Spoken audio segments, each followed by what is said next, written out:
Assalamualaikum tuan-tuan dan puan-puan. Saya dengan rakan seangkatan sebaya mengenali sosok tubuh yang bernama Anwar Ibrahim daripada zaman kami pelajar awal tahun 80-an. Beliau tambah menyerlah lagi apabila menyertai Kerajaan Barisan Nasional yang menjadi pemerintah ketika itu pada tahun 1983. Jarak lebih kurang sebulan daripada menyertai itu, beliau sudah dilantik menjadi Timbalan Menteri Jabatan Perdana Menteri. Dan berubah setahun, 2 tahun sesudah itu jadi Menteri Pertanian, Menteri Belia dan Sukan, Menteri Pelajaran dan seterusnya. Perjuangan beliau bermula daripada zaman beliau pemimpin pelajar Universiti Malaya tahun 1975. Adalah untuk rakyat, demi rakyat. Ketika beliau menyertai kerajaan pun, itu jugalah yang meniti daripada bibir ke bibir. Beliau sentiasa memperjuangkan hak rakyat. Beliau sentiasa prihatin kepada rintihan rakyat. Atas dasar itulah, apabila beliau tersingkir daripada Barisan Nasional pada tahun 1998, maka tertubuhnya Parti Keadilan Nasional yang dipimpin oleh Wan Azizah isterinya. Dan Parti Keadilan Nasional ini, tuan-tuan dan puan-puan, berubah nama kepada satu ketika yang bernama Parti Keadilan Rakyat.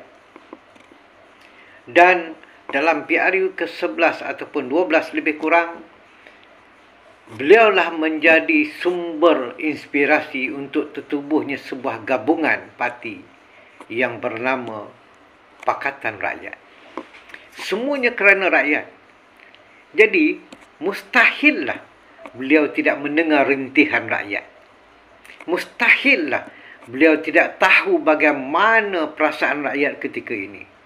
Dalam keadaan puasa nak sampai, nak raya lagi, mendepani raya lagi, sekolah pula nak buka, keperluan anak harus dibeli buku, pakaian dan segalanya.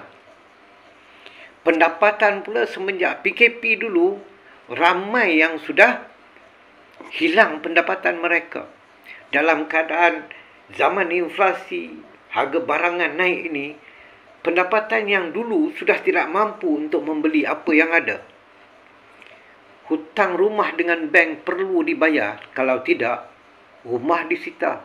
Dan mereka akan menjawab di mahkamah, silap hari bulan, maka jadilah tersenarailah di dalam insolvency, iaitu bankruptcy. Begitu juga yang menyewa di rumah, sesuatu rumah orang pula tu, gagal membayar sewa rumahnya, terpaksa keluar, menumpang di mana-mana. Dan hutang keliling pinggang inilah yang membuatkan satu ketika, jangan lupa, ketika zaman Mahyadin, ada yang gantung diri dan terjun daripada titik.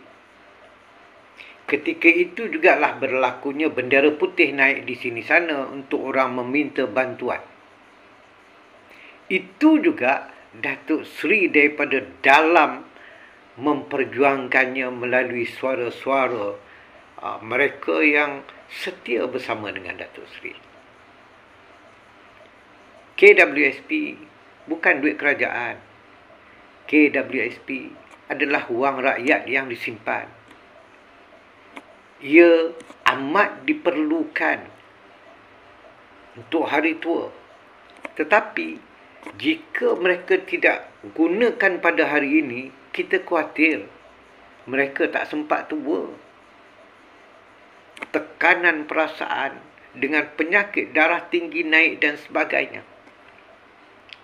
Maka itu Datuk Seri Anwar Ibrahim, saya ingin berpesan daripada jauh sudut hati. Denganlah rintihan rakyat di bawah ini, khususnya rakyat Marhain.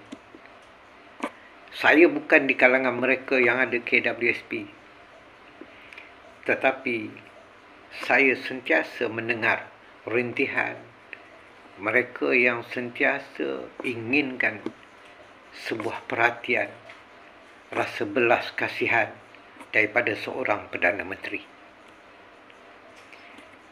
Fikir-fikirkanlah untuk rakyat, demi rakyat, di sebuah negara bertuah yang sentiasa bermain di bibir Datuk Seri semenjak tahun 70-an lagi, sehinggalah sekarang menjadi Perdana Menteri. KWSP adalah duit mereka, bukan duit kerajaan. Maka dikatakan dibenarkan untuk dikeluarkan kepada kumpulan sasar. Maka dikembangkan lagi kumpulan sasar yang bagaimana. Fikir-fikirkan sebagai renungan iktibar untuk kita bersama.